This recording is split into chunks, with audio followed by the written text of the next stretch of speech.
pada sore hari ini, semoga masih tetap semangat Bapak Ibu. Pada hari ini kami mengucapkan banyak terima kasih untuk kehadiran Bapak Ibu semua dalam kegiatan kita, yaitu diseminasi SLW yang akan dipaparkan oleh Ibu Siti Fauliana SPD yang 2 minggu yang lalu itu melaksanakan kegiatan SLW ini. Apa itu SLW? Apa itu jenisnya? Untuk apa kita tahu dan lain-lainnya? Nanti itu akan dipaparkan oleh Ibu Siti Fauliana. Nah, sebelum kegiatan kita mulai, kita berdoa dulu. Mohon dengan kasih Ibu Cipta untuk membuka kegiatan ini di dalam doa.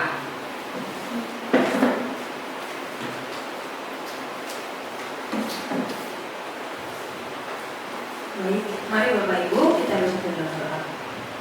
Bapa kami yang baik, yang mengucap syukur untuk anugerah Tuhan, untuk kesempatan dan waktu yang sudah diberikan kepada setiap kami di tempat ini, untuk melaksanakan sekaligus mengikuti kegiatan yang sedang berlangsung. Kiranya Tuhan yang berkati dari awal pertengahan hingga akhir, dan biarlah ini tidak berlalu begitu saja, tetapi kami boleh sama-sama yang mendengarkan maupun yang mempresentasikan boleh menerima hal-hal baik dan hal positif yang dapat kami terapkan dalam kehidupan kami, secara khusus sebagai seorang pendidik tempat ini. Terima kasih Tuhan, kami serahkan waktu ke depan kepada tangan-Mu. Dalam nama Tuhan Yesus Kristus kami sudah berdoa. Amin. Baik, terima kasih Ibu Cipta. Tidak berlama-lama, Bapak Ibu semua, waktu dan tempat saya persilakan untuk Ibu Siti Fauliana. Terima kasih Ibu Beva. Selamat sore Bapak Henry dan Bapak Ibu guru sekalian. Sore. Saya mengucapkan terima kasih banyak untuk kesediaannya boleh mengikuti kegiatan pengimbasan ataupun diseminasi SLW ya Bapak Ibu ya, yang kemarin saya boleh ikuti di dalam beberapa kira-kira 10 hari ya Bapak Ibu ya. Jadi Bapak Ibu, saya berdiri di sini menjadi bagian daripada sekolah kita, sekolah diseminasi. Jadi kita di sini sama-sama Bapak Ibu ya, kita sama-sama belajar. Saya mengimbaskan, saya berbagi, saya sharing dari setiap pembelajaran yang saya terima khususnya di dalam kegiatan SLW ini, guna kita meningkatkan kembali sekolah kita ini Bapak Ibu, supaya sekolah kita di mana kita melayani, di mana kita bekerja ini menjadi lebih baik lagi ke depan. Amin Bapak Ibu. Amin. Nah, Bapak Ibu, saya akan lanjutkan tentang diseminasi SLW. Nah Bapak Ibu, SLW itu singkatan dari School Leadership Workshop. Nah kegiatan ini adalah program, salah satu program leadership, pemimpinan, pengembangan kepemimpinan khususnya abad 21 yang diselenggarakan oleh Kemdikbudristek Indonesia dan bekerja sama dengan NIE. NIE itu adalah singkatan dari National Institute Education dari Singapura. Seperti yang tadi disampaikan oleh Bu Beta dan saya juga, saya mengikuti kegiatan ini selama 10 hari dari tanggal 29 Juli sampai dengan 9 Agustus 2024 yang lalu. Sebelumnya saya sudah mengikuti pra atau pre-SLW Bapak Ibu sekalian. Nah, NIE itu adalah salah satu institut Bapak Ibu, institut yang di Singapura, salah satu boleh dikatakan institut pendidikan Bapak Ibu yang menyediakan tentang apa yang dibutuhkan oleh pendidik-pendidik khususnya di Singapura Bapak Ibu. Jadi satu-satunya boleh saya katakan institut pendidikan kalau disamakan dengan kita itu seperti fakultas keguruan ilmu pendidikan Bapak Ibu ya, seperti mempersiapkan guru-guru, tenaga pengajar yang ada di Singapura. Itu adalah bagian dari Universitas Teknologi Nanyang Singapura Bapak Ibu. Nah, untuk mengikuti kegiatan SLW ini saya sendiri mengikuti seleksi Bapak Ibu. Kebetulan saya salah satu daripada guru penggerak ya angkatan ke-9 Bapak Ibu yang mengikuti mulai dari penulisan esai RTL, kemudian ada leaderless grup diskusi ya seperti itu. Nah, ada 4 materi yang diberikan kepada kami untuk bagian daripada SLW ini. Yang pertama tentang leading change, kemudian leading resilience, leading strategically, kemudian leading innovation, Bapak Ibu. Nah, jadi selama 10 hari itu saya mengikuti ada 4 materi. Jadi satu materi itu bisa 2 hari. Jadi cukup banyak ya Bapak Ibu. Nah, dalam diseminasi saat ini, kali ini saya akan menyampaikan mungkin ya poin penting ya. Saya sebut poin penting yang akan kita sama-sama pelajari, khususnya untuk pembelajaran pendidikan di Sekolah Kristen Bina Kasih di SMA kita khususnya, seperti itu Bapak Ibu. Nah, kemudian Bapak Ibu, tujuan utama dari SLW ini pertama adalah untuk menguatkan kepemimpinan daripada guru penggerak. Tadi saya sudah sampaikan bahwa saya itu adalah salah satu daripada guru penggerak dari SMA Kristen Bina Kasih yang berkesempatan ya boleh mengikuti SLW ini Bapak Ibu. Dan yang kedua, mengadopsi dan mengadaptasi sistem pendidikan di Singapura, itu tujuan yang kedua. Lalu yang ketiga, mengimplementasikan daripada 4 kompetensi kepemimpinan yang tadi sudah saya sebutkan, ada leading change, resilience, kemudian strategically, kemudian ada juga innovation, Bapak Ibu sekalian. Nah, untuk pembahasan kita kali ini nanti kita fokusnya di leading change ya Bapak Ibu ya. Nah, Bapak Ibu, kenapa Singapura gitu ya Bapak Ibu ya? Nah, jadi tadi saya sudah sampaikan bahwa program ini adalah kerjasama daripada Kementerian Pendidikan Indonesia dengan kementeriannya Singapura. Nah, kita tahu bahwa Singapura ini adalah salah satu negara maju Bapak Ibu ya, yang khususnya di Asia Bapak Ibu. Nah, di sini saya ada tuliskan ada 3 poin penting mengenai pendidikan yang ada di Singapura. Peringkat teratas negara yang memiliki sistem pendidikan terbaik di dunia, khususnya di Asia Tenggara, itu adalah Singapura, Bapak Ibu. Kemudian peringkat pertama OECD PISA itu juga kemarin disampaikan kepada kami adalah negara Singapura di Asia khususnya ya.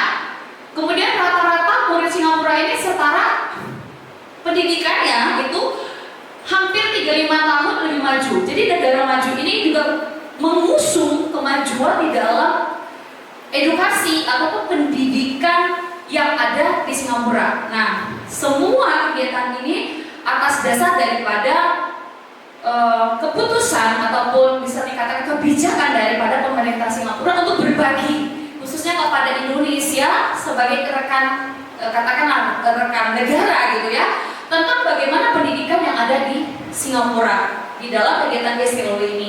Jadi SLW ini Bapak Ibu program yang ditujukan untuk kuota 500 orang dengan batch-nya sampai 12, kerannya sampai 20. Nah, saya itu termasuk yang batch 9, kerannya yang ke-17. Dan yang sekarang sedang berjalan sedang sampai akhir ya Bapak Ibu, yang terakhir. Nah, Bapak Ibu kita tahu bahwa Singapura itu sesungguhnya adalah negara yang kecil ya Bapak Ibu ya. Kita tahu kalau di peta itu lebih besar bahkan dari Sumatera apalagi dari Jambi gitu ya. Nah, memahami akan keterbatasan ini Bapak Ibu, apa yang dilakukan oleh pemerintah Singapura? Nah, mereka dengan keterbatasan yang ada, mereka hanya memahami hanya satu sumber daya yang mampu untuk mereka perhatikan lebih dalam ya, khususnya adalah sumber daya manusia dan bagaimana mereka fokus di dalam pembentukan daripada sumber daya manusia. Salah satunya adalah menjadikan pendidikan itu adalah rating kedua yang menjadi prioritas utama bagi pemerintahan Singapura Bapak Ibu. Jadi rating yang pertama bisa disebut itu adalah bicara tentang militer di Singapura, tetapi yang kedua itu adalah pendidikan. Nah, ini tentang Singapura ya Bapak Ibu kita tahu semua. Nah, kalau kemarin kami dibuat perbandingan, ternyata kita itu lebih banyak memiliki sumber daya Bapak Ibu ya dibandingkan dengan Singapura. Bahkan sampai saat ini Singapura masih banyak melakukan impor Bapak Ibu ya ke negara kita termasuk Indonesia. Nah, karena prestasi-prestasi yang akhirnya bisa ditunjukkan tadi oleh negara Singapura, akhirnya mereka melakukan atau melalui dengan inovasi inovasi, perubahan terhadap inovasi di sini ada 3 Bapak Ibu yang menjadi terus tolak ukur, menjadi perhatian, menjadi prioritas di dalam pendidikan Singapura. Itu adalah penggunaan tema integratif di dalam pembelajarannya. Ya, jadi setiap pembelajaran itu diintegrasikan Bapak Ibu. Contoh dalam misalnya nilai-nilai kebajikan tertentu yang diyakini ataupun yang dimiliki oleh sekolah-sekolah di Singapura. Nah, yang menariknya Bapak Ibu, sekolah-sekolah Singapura ini saya tadinya bayangkan ya ketika ada satu sesi kami berdiskusi dengan 2 sekolah. Itu sekolahnya ya negara maju ya Bapak Ibu. Saya tadi tuh gak pernah kepikiran kalau itu adalah sekolah negeri Bapak Ibu. Jadi memang kalau perbedaannya ya, kalau kita justru yang lebih katakanlah lebih pendidikannya itu lebih seperti Bina Kasih ya dibandingkan dengan sekolah negeri lainnya. Kalau di Singapura justru kebalikan, keberadaan dari sekolah swastanya itu sangat dibatasi Bapak Ibu. Nah, jadi yang benar-benar dibangun pondasinya itu adalah sekolah-sekolah negeri. Dan menariknya lagi, mereka dengan kurikulum daripada pemerintah, setiap sekolah itu diberikan kelonggaran untuk mereka mengembangkan kurikulum-kurikulum mereka masing-masing Bapak Ibu. Nah, ini adalah beberapa inovasi, perubahan-perubahan inovasi yang dilakukan oleh pihak Singapura. Yang kedua adalah pembelajaran berbasis masalah. Nah, kemarin kita juga sempat sharing ya tentang pencapaian PISA itu Bapak Ibu. Ternyata Singapura karena seperti ini ya, mereka tidak pernah mengadakan satu kelas khusus untuk mengikuti PISA. Tapi itu sudah menjadi lifestyle-nya pendidikan dari yang paling bawah sampai yang atas. Mereka sudah dibekali dengan pendidikan-pendidikan yang critical thinking dan problem based learning Bapak Ibu. Nah, ini adalah menjadi poin yang akhirnya mendorong kemajuan-kemajuan khususnya pendidikan di Singapura. Nah, kita tahu juga bahwa penggunaan teknologi itu juga menjadi salah satu hal yang menonjol dari negara Singapura ya Bapak Ibu ya. Nah, ini Bapak Ibu. Jadi kalau dilihat di sini ya, kurikulum itu Bapak Ibu itu seperti kotak ya, seperti box yang membatasi. Pada kenyataannya kehidupan yang sesungguhnya itu jauh berbeda dengan yang dibutuhkan oleh dunia, artinya dengan apa yang dibutuhkan oleh masa depan daripada anak-anak di Singapura. Nah, next Bapak Ibu. Nah, ini adalah beberapa narasumber dari NIE Bapak Ibu. Ada Profesor David Kam, ini mereka adalah narasumber kami di dalam kegiatan SLW. Ada Profesor Chan Tribun, kemudian ada juga Profesor Cimitan. Jadi empat kompetensi tadi kami dibersamai oleh beliau-beliau ini. Beliau-beliau ini adalah senior Bapak Ibu yang konsultan. Nah, bersyukur sekali bisa sampai kesempatan walaupun secara luring ya mendapatkan inspirasi yang dahsyat dari orang-orang yang luar biasa. Nah, siapa lagi Bapak Ibu, tadi saya katakan bahwa ada sesi percakapan dengan para leaders, ada 2. Ini kita lihat banget nih Bapak Ibu, saya takjub sekali. Ini adalah sekolah negeri gak sama Bapak Ibu, gak kayak kita di Jambi ya, gak kayak kita di Indonesia negeri kelihatan banget, tapi kalau di swasta menonjol. Ternyata mereka, ini bahasanya menonjol semua Bapak Ibu, negeri ya. Ini menunjukkan memang kemajuan di pendidikan Singapura. Ini Miss Lenasir ini adalah kepala sekolahnya sekolah SD Katolik Bapak Ibu di Singapura. Kemudian ini Mr. Hong Minda adalah kepala sekolah, masih muda juga. Ini beliau di SMA di Singapura. Nah, ini Miss Abitan adalah orang dari NIE yang membersamai kami di dalam kegiatan Leaders Conversation Bapak Ibu. Nah, ini adalah Miss Lim Kek Jo, Bapak Ibu. Miss Lim Kek Jo ini adalah Wakil Direktur Jenderal Pendidikan Singapura. Nah, ini adalah orang bisa dikatakan ya Bapak Ibu ya, orang termasuk orang yang berpengaruh sekali di dalam proses pembelajaran atau pendidikan di Singapura, Bapak Ibu. Nah itu sekedar pengenalan. Nah Bapak Ibu, kita masuk ke dalam leading change. Nah materi leading change sendiri itu kita dibersamai oleh Profesor David Eng. Nah Bapak Ibu, kita akan lihat di sini bahwa di dalam leading change kita memimpin sebuah perubahan di era reformasi pendidikan itu, bagaimana supaya perubahan itu bisa menjadi lebih efektif. Maka biasanya ada teori-teori, ada model-model. Nah, teori model apapun yang digunakan di dalam leading change, di dalam pendidikan secara khusus, itu ada 3 prinsip perubahan yang harus kita perhatikan Bapak Ibu. Yang pertama, strategi. Strategi itu bisa bicara pendekatan-pendekatan, langkah-langkah ya di dalam perubahan yang akan kita lakukan Bapak Ibu. Bicara perubahan itu bukan saja perubahan secara holistik di dalam satu sekolah, tapi ketika kita di dalam kelas kita masing-masing, kita juga melakukan perubahan-perubahan pembelajaran, dan tentunya perubahan itu adalah perubahan yang baik kepada anak-anak kita. Maka hal yang pertama, prinsip perubahan itu kita harus punya strategi. Ya Bapak Ibu ya, benar ya, kita punya strategi pembelajaran.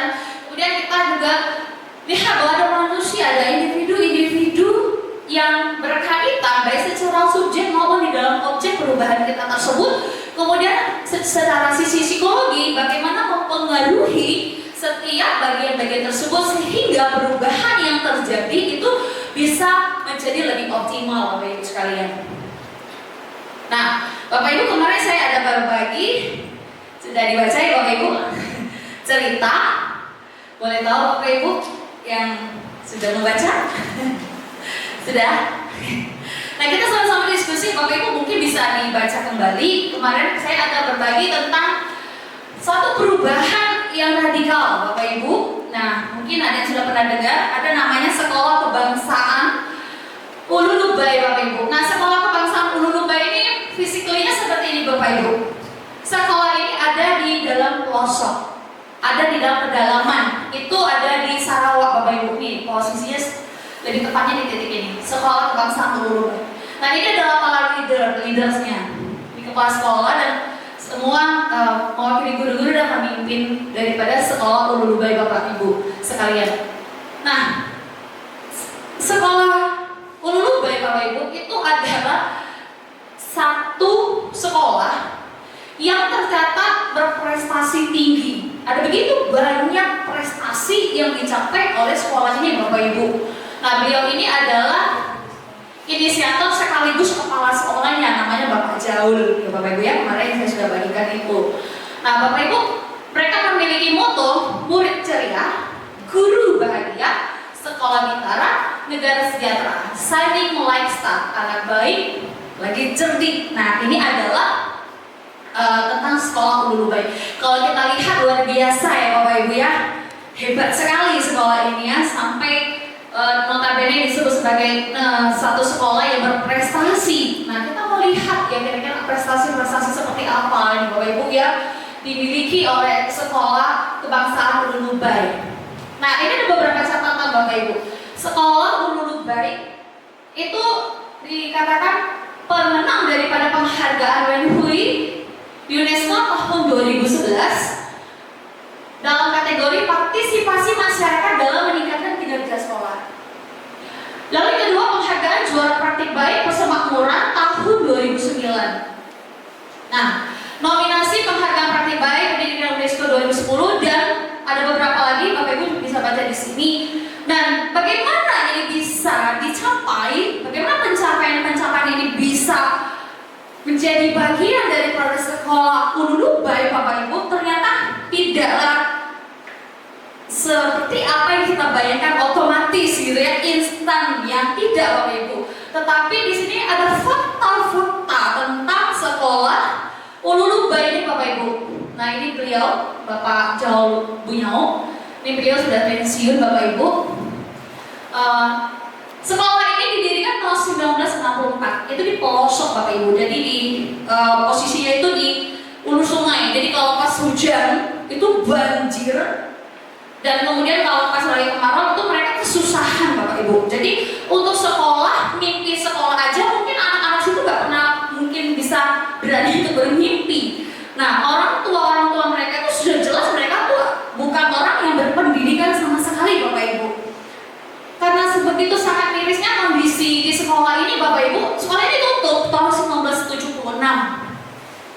Nah, dan kemudian dibuka kembali tahun 1977 dengan jumlah murid sebanyak 30. Nah, beliau ini Bapak Yao tadi, Bapak Ibu, nah, mulai melakukan satu perubahan di sekolah Ululubai ini Bapak Ibu. Nah, yang tadi kita lihat itu adalah bagian daripada pencapaian prestasi daripada Bapak Jalo sebagai kepala sekolah di sekolah Ululubai ini Bapak Ibu. Dan di sini dicatat bahwa jumlah siswa pada tahun 2013 ada 13 guru, 39 siswa. Kemudian sekolah ini sampai sekarang Bapak Ibu itu tercatat sebagai salah satu mulai disebut sekolah yang memiliki jaringan dengan beberapa negara di dunia, khususnya berbagi tentang pendidikan di tempat mereka seperti itu Bapak Ibu. Di antaranya Singapura dan ada beberapa negara-negara yang lain di dunia Bapak Ibu. Jadi kalau dibilang sekolah Ululubai ini sekolah yang sangat inspiratif ya Bapak Ibu ya, sehingga menjadi sorotan bagi banyak sekolah-sekolah di dunia Bapak Ibu. Dan kemarin kami dibersamai. Nah Bapak Ibu ini ada 9 guru, 1, 2, 3, 4, 5, 6 ya. Ada 6 guru perempuan. Mereka ini terdiri dari guru lama dan ada juga guru yang baru Bapak Ibu. Nah untuk mencapai ke tempat ini Bapak Ibu itu butuh waktu yang tidak singkat, itu butuh waktu yang sangat lama sekali gitu. Kalau berangkat pagi itu mungkin bisa sore gitu Bapak Ibu ya. Saya juga membayangkan itu kemarin gimana ya bisa guru-guru betah gitu ya di sekolah ini ngajarnya kayak gini. Jadi memang krisis sekali Bapak Ibu dari penyediaan dari tenaga pengajar di sekolah Ululubai ini. Tapi di sini Pak Kepala sekolahnya begitu sangat luar biasa. Bersama dengan 6 guru mereka berkolaborasi membuat satu terobosan perubahan yang nyata di dalam sekolah ini. Nah kemarin kita sudah saya sudah bagi Bapak Ibu ya ada pertanyaan kemarin di situ. Kita mau diskusi sedikit, mungkin Bapak Ibu sudah punya jawaban. Pertanyaannya pertama, apakah transformasi sekolah Ululubai dari sekolah yang dikategorikan tadi sudah gagal tadi ini menjadi sekolah yang berkinerja tinggi ini kasusnya memimpin perubahan atau mengelola perubahan Bapak Ibu? Mungkin ada Bapak Ibu yang bersedia untuk menjawab. Jadi gambaran tadi dalam ceritanya seperti itu. Nah untuk pertanyaan pertama ini kira-kira kita jawab apa ya Bapak Ibu ya? Perubahan-perubahan yang dilakukan oleh Bapak Kepala Sekolah ini.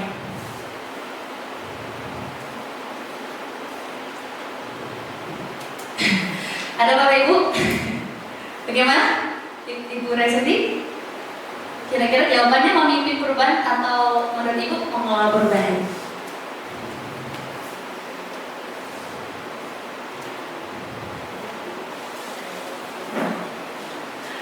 Sebenarnya kalau mengelola perubahan dengan memimpin perubahan itu kayaknya beda-beda tipis ya Bapak Ibu ya. Nah kita lihat Bapak Ibu di sini jawabannya. Jadi kalau dari kasus ini kita bisa memilah mana bagian Bapak Kepala Sekolah tadi dalam memimpin perubahan dan mengelola perubahan. Bapak Jaul ini memiliki visi Bapak Ibu. Jadi dia visioner, dia memiliki inisiatif perubahan, bahkan dia menginspirasi perubahan yang terjadi di sekolah Ululubai. Nah, memimpin perubahan Bapak Ibu itu fokusnya pada aspek strategis. Tadi saya sudah sebut ada visi yang diusung di dalam sekolah tersebut Bapak Ibu. Nah, dari perubahan menciptakan motivasi, jadi pribadi Pak Jalon itu memberikan panduan itu kepada organisasinya, kepada sekolahnya untuk maju ke masa depan Bapak Ibu dan mengimplementasi. Jadi visi tidak sekedar ngomong saja beliau. Dia katakan ada visi, mimpi yang besar, luar biasa. Tetapi apa yang dilakukan Pak Jalon karena dia memimpin daripada perubahan itu, maka dia tunjukin tuh Bapak Ibu. Dia lakukan dalam bentuk wujud praktik-praktik baiknya Bapak Ibu ya. Nah kemudian dia mengelola perubahan itu lebih fokus pada bagian perubahan yang diimplementasikan, memastikan proses berjalan sesuai dengan rencana,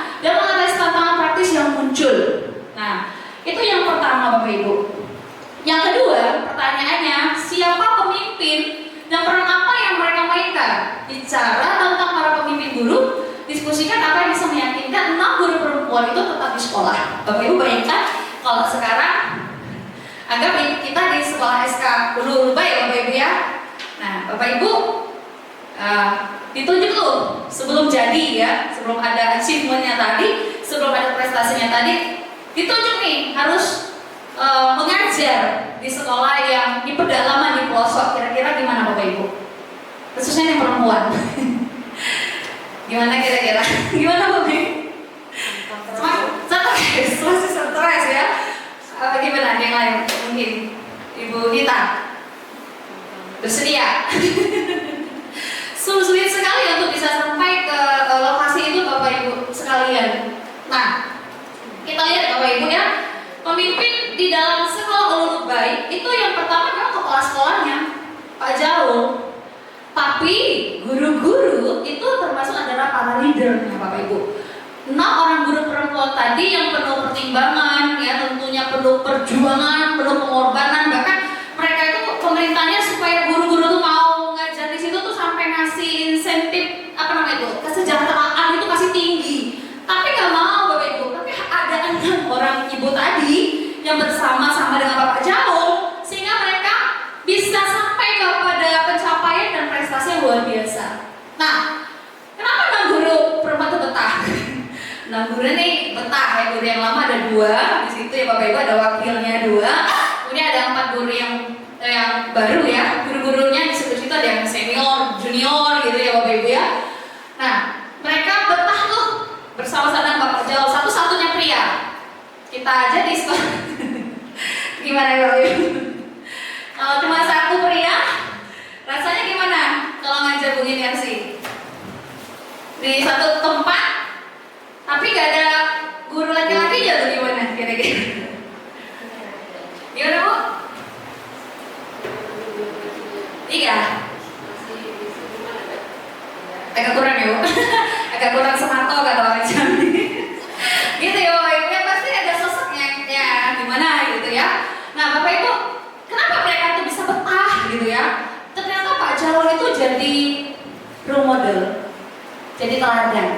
Nah, dari apa? Dari sikap dan perbuatan, bahkan tindakan, bahkan perubahan yang dilakukan Pak Jaul itu Bapak Ibu, kita bisa melihat di sini bahwa kelakuan kita itu sama pentingnya visi. Gimana mengelola perubahan satu leading change itu bisa kita lakukan. Di sini ada beberapa hal Bapak Ibu terkait dengan yang tadi sudah kita bahas tentang SK Ulu Lumba Bapak Ibu sekalian. Baik itu mungkin kita memiliki satu rencana atau visi untuk di kelas kita masing-masing, ataupun mungkin untuk sekolah ini Bapak Ibu sekalian. Yang pertama kita harus mengerti bahwa strategi perubahan yang paling efektif itu bisa terjadi ketika memenuhi yang namanya kebutuhan daripada orang-orang Bapak Ibu. Nah, maksudnya apa? Kita menyampaikan visi, kita menyampaikan satu tujuan, gambaran tentang satu perubahan. Kita harus pastikan bahwa ada satu strategi sehingga orang-orang mereka itu bisa membuat satu gambaran daripada visi yang disampaikan. Nah, yang pertama, bagaimana strategi perubahan yang paling efektif ketika kita memenuhi kebutuhan orang? Di sini dikatakan visi itu disampaikan melalui metafora yang dipahami dengan jelas.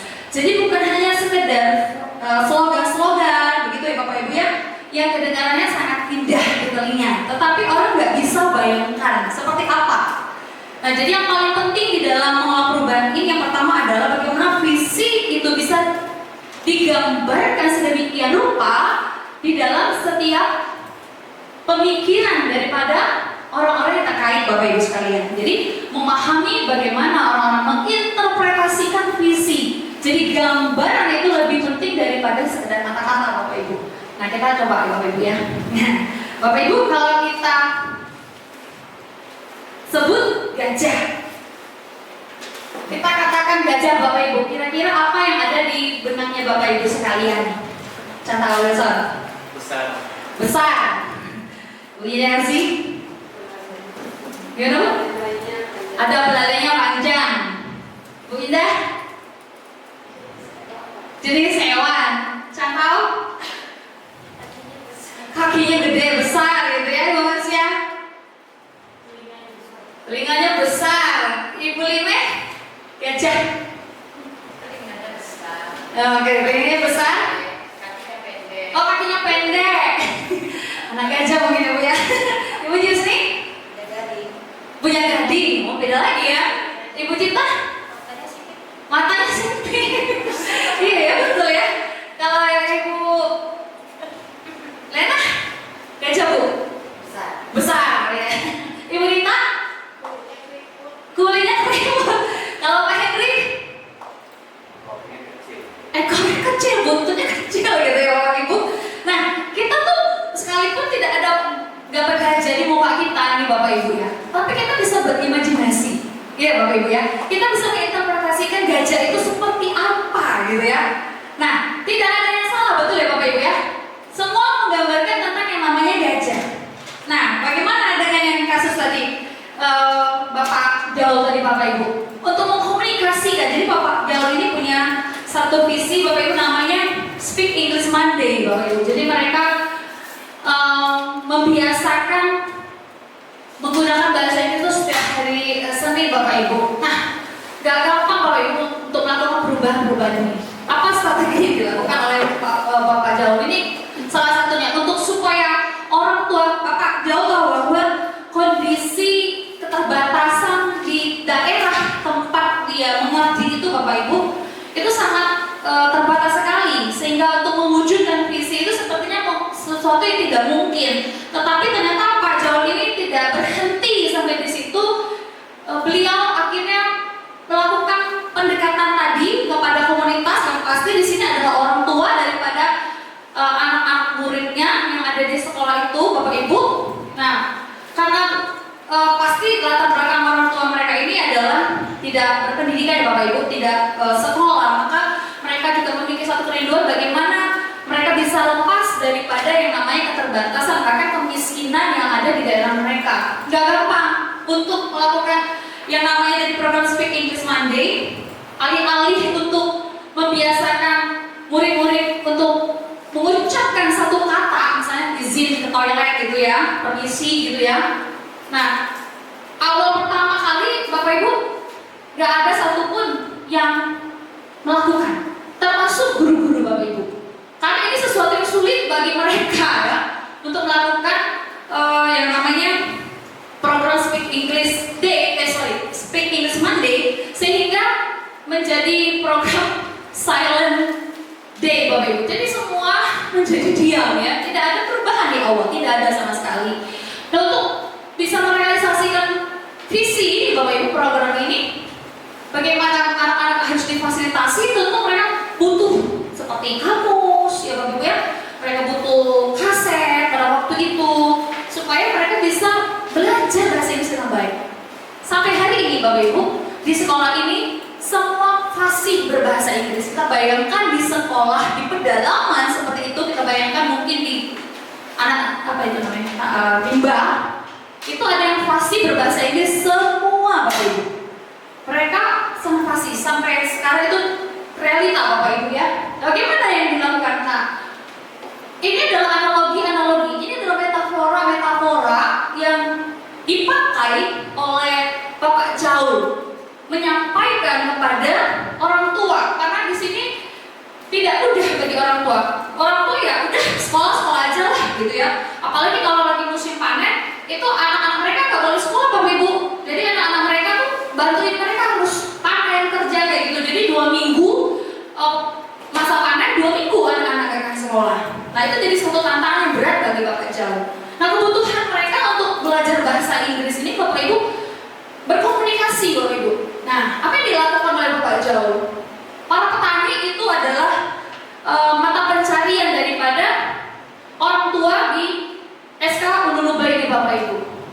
Nah beliau bertanya nih kepada para orang tua, menurut Bapak apa kira-kira yang menjadi penting di dalam mata pencarian Bapak? Nah dengan sangat simpel mereka sebut apa? Cangkul, parang gitu ya Bapak Ibu. Nah Bapak kepala sekolah ini langsung termasuk menyambut Bapak Ibu. Kata demikianlah juga dengan sekolah, demikian juga dengan belajar bahasa Inggris. Mereka butuh yang namanya kaset, mereka butuh yang namanya kamus. Nah, untuk bisa menyisihkan atau menyisakan pendapatan mereka itu juga sesuatu yang tidak mudah. Orang tua mereka itu punya kebiasaan nih Bapak Ibu, merokok. Lebih penting merokok bagi mereka daripada memenuhi kebutuhan daripada anak-anak mereka. Nah, ini pun akhirnya menjadi salah satu metafora atau gambaran yang penting terkait dengan apa yang menjadi visi daripada Bapak Caur. Ini ada beberapa hal ya Bapak Ibu. Sehingga di situ terjadi. Nah, Bapak Ibu kita sama-sama yuk kita lihat nih apa tuh visi kita, visi SMA Kristen Bina Kasih Jambi. Di sini tertulis terwujudnya peserta didik yang takut akan Tuhan, berkualitas, unggul dalam ilmu pengetahuan dan teknologi informasi, serta mampu beradaptasi di era globalisasi berlandaskan nilai-nilai Kristiani. Luar biasa ya Bapak Ibu, visi sekolah Kristen Bina Kasih, termasuk kita SMA. Nah Bapak Ibu, coba kita bayangkan sejenak aja. Kira-kira takut akan Tuhan itu gambarnya seperti apa?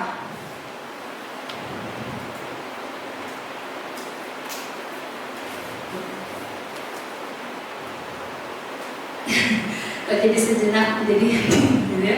Takut akan Tuhan, kita mau anak-anak itu tuh bentuknya, wujudnya tuh apa? Berkualitas, unggul dalam ilmu pengetahuan dan teknologi, apalagi era sekarang digitalisasi ya Bapak Ibu.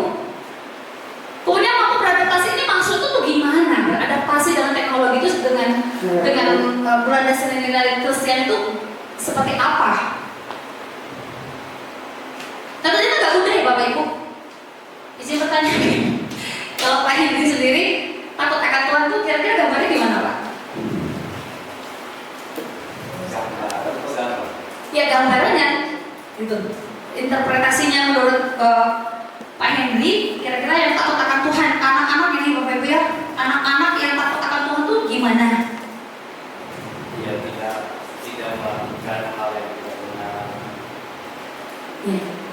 Misalnya beribadah, tidak melakukan, misalnya kalau dalam sekolah ya tidak Tidak menyontek. dosa. Setuju ya Bapak Ibu ya? Nah itu adalah salah satu gambar daripada takut akan Tuhan. Nah tentunya pasti ada gambar-gambar yang lain ya Bapak Ibu. Nah untuk bisa lihat itu kira-kira kalau kita lihat realitanya Bapak Ibu sekarang itu seperti terbalik bukan Bapak Ibu? Faktanya masih ada kan seperti itu ya. Anak-anak kita yang kayaknya visi kita belum sampai nih Bapak Ibu. Visi kita ini belum tercapai. Ada banyak di sini Bapak Ibu. Nah untuk bisa, maka anak-anak itu perlu gambaran Bapak Ibu. Jadi gimana gambaran itu bisa nampak, divisualisasi. Maksudnya bukan gambar physically ya Bapak Ibu, tapi mengimajinasikan kemudian memvisualisasikan daripada visi itu di dalam diri mereka masing-masing, sehingga mereka tergerak untuk melakukan perubahan. Nah kira-kira seperti itu Bapak Ibu. Nah, dan untuk perubahan yang kedua, sekolah yang sukses itu memiliki hubungan yang kuat. Ada relationship yang kuat dan harmonis dengan komunitas. Tadi sudah ada satu komunitas ya Bapak Ibu yang paling dekat itu keluarga. Ada komite, ada orang tua. Kalau di pedalaman itu ada kepala sukunya Bapak Ibu. Itu pun ada pendekatan. Kita dengan masyarakat di sekitar kita ini juga kita harus intim Bapak Ibu. Kita harus dekat karena tadi mereka adalah perpanjangan pemimpin Bapak Ibu. Nah, di dalam hal ini kita harus memahami pembangunan model sosial orang tua, komite, bahkan instansi-instansi kemarin kita lakukan di bagian proyek kita mengundang pihak BNN dan segala macam itu terkait dengan yang namanya hubungan yang kuat untuk mencapai yang namanya visi di dalam pengelolaan perubahan. Berikutnya lagi Bapak Ibu, yang kedua strategi yang pertama tadi, lalu yang kedua kepemimpinan perubahan itu perlu yang namanya keterampilan interpersonal yang kuat. Keterampilan interpersonal berarti kita mampu untuk berkomunikasi, kita mampu untuk berinteraksi dengan komunitas yang paling terdekat tentunya di sekolah kita Bapak Ibu. Nah, di sini ada kata kunci yang saya taruh, memahami bahwa diperlukan satu desa untuk membesarkan seorang anak, itu ada menjadi poin daripada bagian ini. Artinya apa Bapak Ibu? Kita menjadi satu sekolah yang terbuka ya dengan masyarakat, kemudian masyarakat atau komunitas terbuka terhadap sekolah kita, itu adalah merupakan satu kolaborasi yang sangat kuat, bahkan harmoni, dan itu adalah kolaborasi yang terbaik untuk mencapai visi kita itu jadi lebih baik, bisa terrealisasikan dengan luar biasa.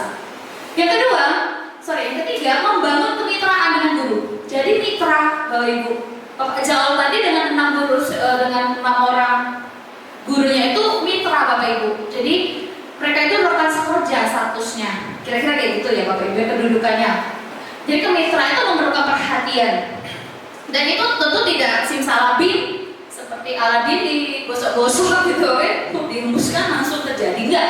Itu perlu namanya penyesuaian Bapak Ibu. Jadi kepemimpinan itu bukan sekedar jabatan, bukan sekedar kita guru, kita katakan itu adalah bagian kepemimpinan, tapi lebih daripada itu, lebih daripada sekedar profesi, lebih daripada sekedar yang namanya jabatan. Mendengarkan dengan aktif atau active listening di sini Bapak Ibu dalam mengolah perubahan. Nih, ini poin yang pertama kali Bapak Ibu itu ditekankan kepada kami peserta SLW. Jadi di batch 9 running ke-17 ini kami mewakili Indonesia, itu dari satu kabupaten, satu provinsi, satu orang, satu kelompok. Saya itu ada 25 orang mewakili dari seluruh Indonesia. Saya dari Jambi. Kemudian kita di situ ditekankan bahwa di dalam bagian awal kita listen, kita dengar dulu, jangan berasumsi.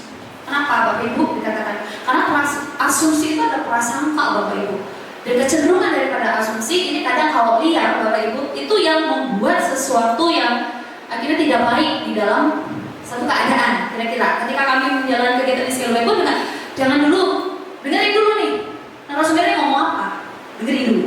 Oke, baru paham, baru ngerti, tanggapi, seperti itu. Jadi ini penting sangat di dalam keterampilan interpersonal, mendengarkan secara penuh, memahami mana yang tersirat dari setiap pernyataan itu, kemudian memberikan umpan balik. Itu menunjukkan bahwa kita itu adalah pendengar-pendengar yang aktif. Dan ini sangat mempengaruhi ternyata terhadap yang namanya kepercayaan, tingkat kepercayaan kita Bapak Ibu, dan menunjukkan penghargaan kita terhadap orang lain. Jadi kalau kita mendengarkan orang lain, maka kita memberikan apa? Kepada rekan bicara kita Bapak Ibu, kita memberikan satu ruang, kita membangun yang namanya kepercayaan, sehingga tidak ada muncul pikiran-pikiran yang akhirnya nanti menjadi hal yang kurang baik ke depannya, seperti itu Bapak Ibu. Dengarkan dulu, jangan berasumsi.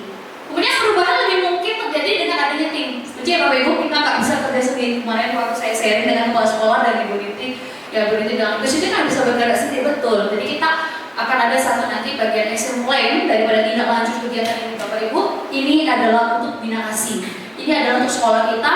Ini adalah untuk visi kita yang besar itu tadi bisa terwujud sedemikian rupa. Itu adalah menjadi kerinduan kita bahwa ada perubahan-perubahan yang berujung baik dan berujung tepat kepada setiap target yang ada di sekolah kita, khususnya di SMA.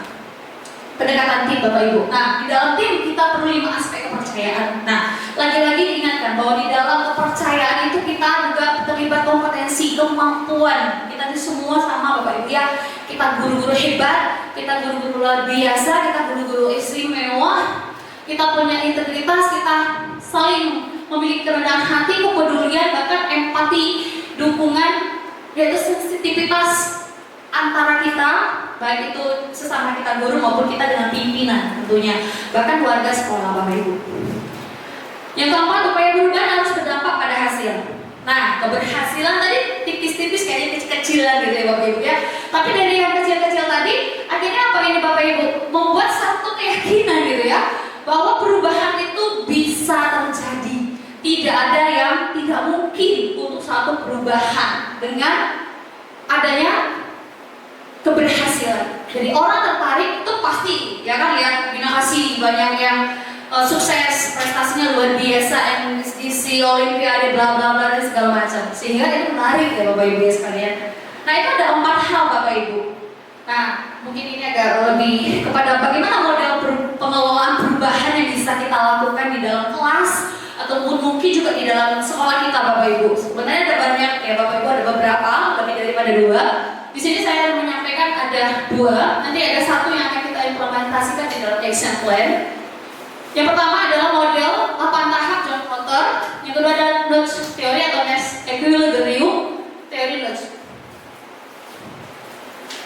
Nah ada 8, step 1 Bapak Ibu membangun urgensi. Jadi kita harus membangun sesuatu yang urgent, ini sesuatu hal visi kita, ini perubahan ini memang harus kita lakukan Bapak Ibu demi sesuatu yang baik tentunya. Membentuk koalisi pemandu bicara tentang tim kerja, kemudian mengembangkan visi dan strategi, mengkomunikasikan visi perubahan, lalu menghilangkan hambatan, ya, bagaimana kita mengatasi setiap tantangan, kemudian menciptakan kemenangan jangka pendek, ya kita paling tidak dengan kita bersyukur, ya ada bentuk daripada kemenangan dalam jangka pendek maupun jangka panjang, kemudian menggabungkan peningkatan dan mengaitkan perubahan dengan budaya.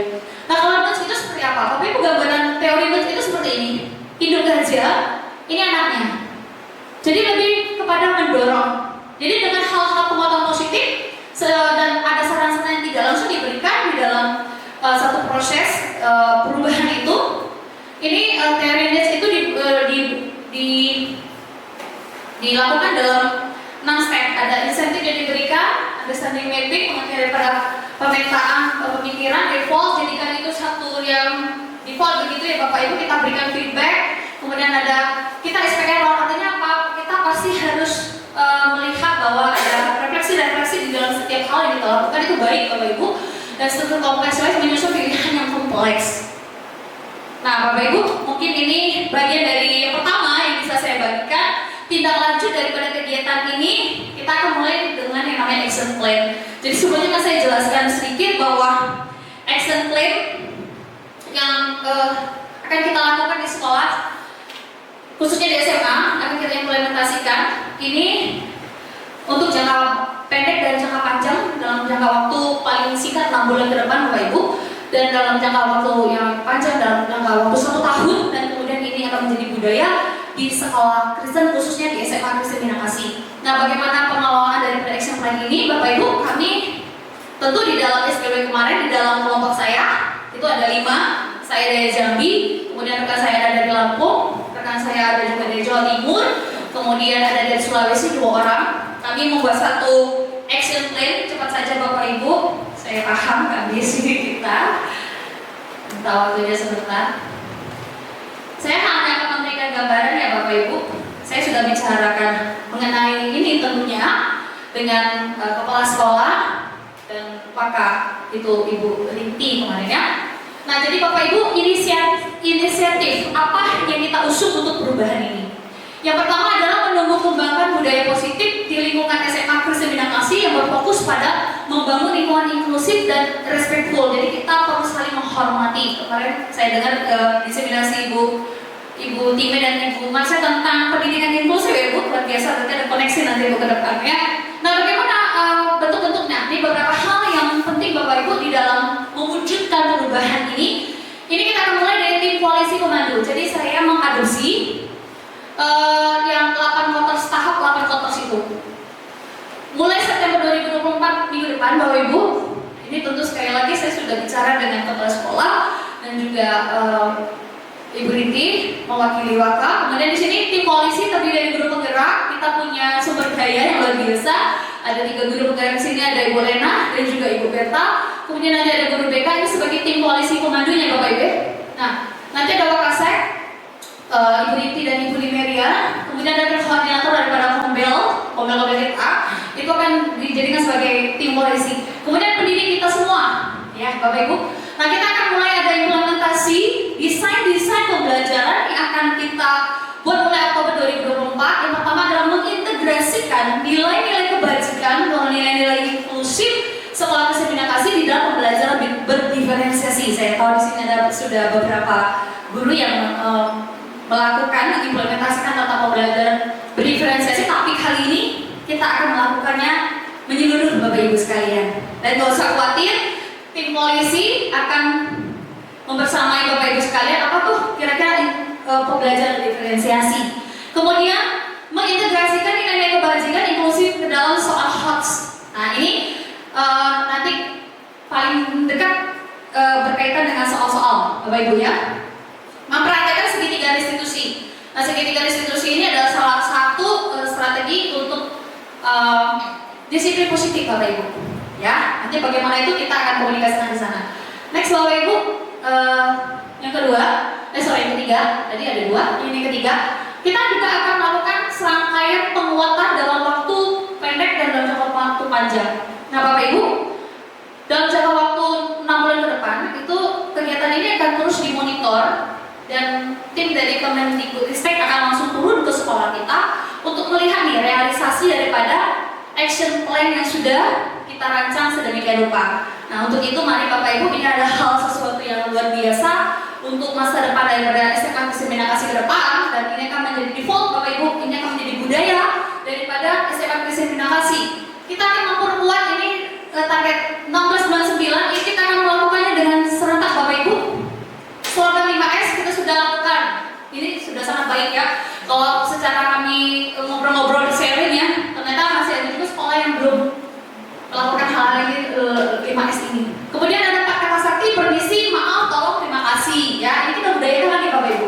Dan ini Bapak Ibu, guru dan murid saling bersalaman ketika di khususnya guru piket di depan memasuki rolling door dan ketika pulang sekolah. Nah khususnya berarti guru-guru ya jam terakhir ya Pak Ibu ya. Jadi akan saling bersalaman. Nah Bapak Ibu, kemudian guru dan murid saling konsisten mengucapkan salam terima kasih. Nah, saya tahu kita semua sudah mengimplementasikan dan ini perlu diperkuat lagi Bapak Ibu supaya ini betul-betul menjadi perubahan yang baik ke depan. Kemudian yang terakhir Bapak Ibu di sini perubahan perilaku positif peserta didik. Jadi target untuk di semester genap Januari 2025 kita akan mengimplementasikan namanya donasi murid. Ya, kenapa? Kita berpikir fakta daripada kita sendiri waktu kita minta anak-anak supaya sumbangan kemarin ya kontak itu ya, itu sangat miris sekali bukan Bapak Ibu? Anak-anak saya pikir mungkin belum paham juga ya. Nah, maka kita akan membuat satu kebiasaan donasi murid, bagaimana nanti bentuknya akan dikomunikasikan kembali di awal semester genap Januari 2025. Kemudian kita akan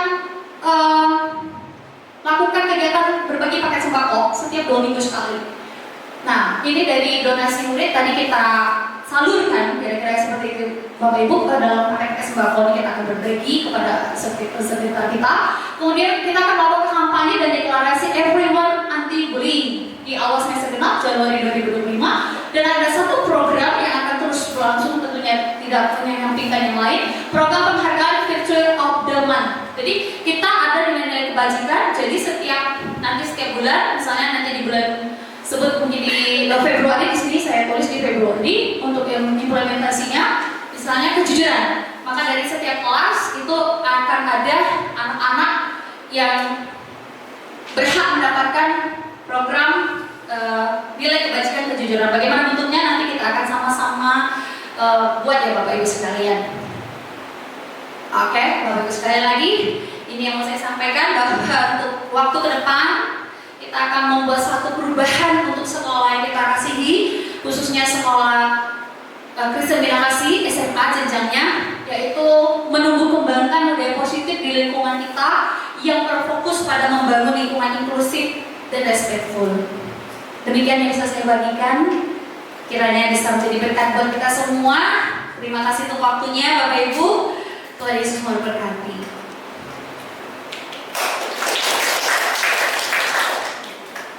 Dan memaparkan begitu banyak luas, menjadi pengetahuan yang luar biasa, menjadi berbagi pengalaman yang sudah beliau lakukan ya untuk kita. Apakah ini selanjutnya ada sesi tanya jawab? Apakah masih ada yang mau sharing untuk tanya jawab? Tidak ada? Sudah pas? Oke. Masih semangat ya Bapak Ibu ya? Oke. Saya tahu di luar sudah agak gelap. Langsung saja kegiatan selanjutnya adalah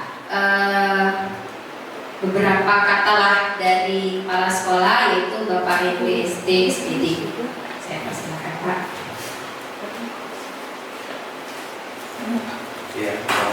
Selamat sore semuanya.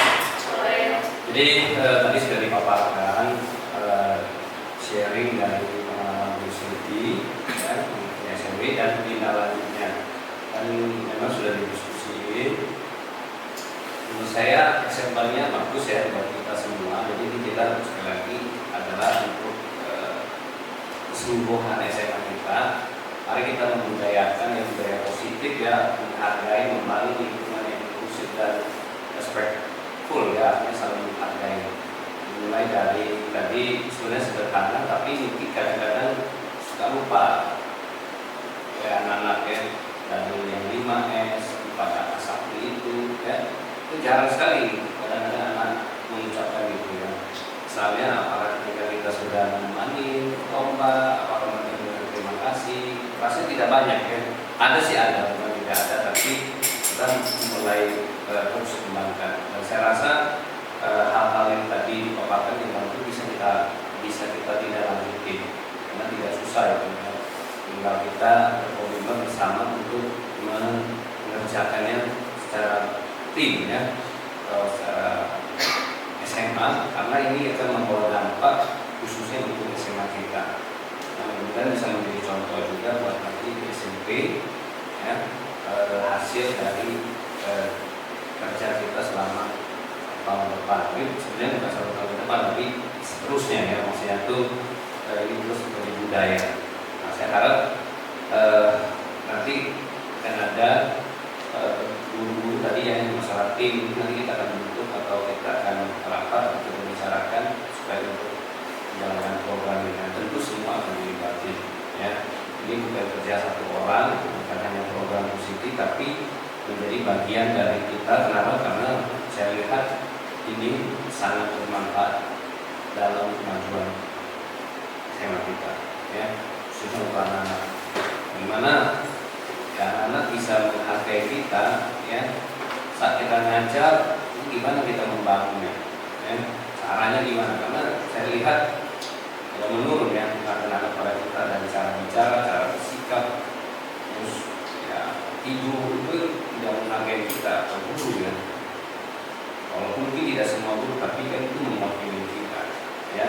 Dan saya harap ini bisa membantu kita mengubah ini ya. Oke, itu aja mungkin. Terima kasih untuk waktunya. Kalian boleh mengikuti ini, menjadi waktu untuk mengikuti seminasi, dan juga nanti kita akan jalankan program itu bersama-sama. Terima kasih.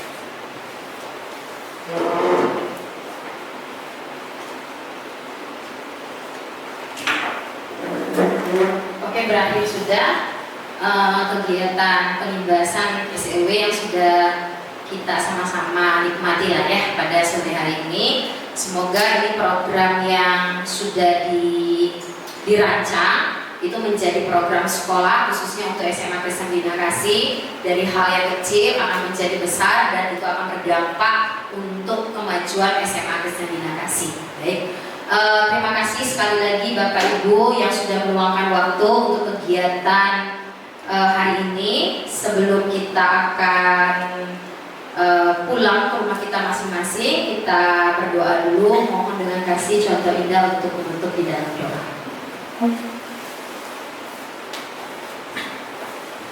Baik, mari kita berdoa.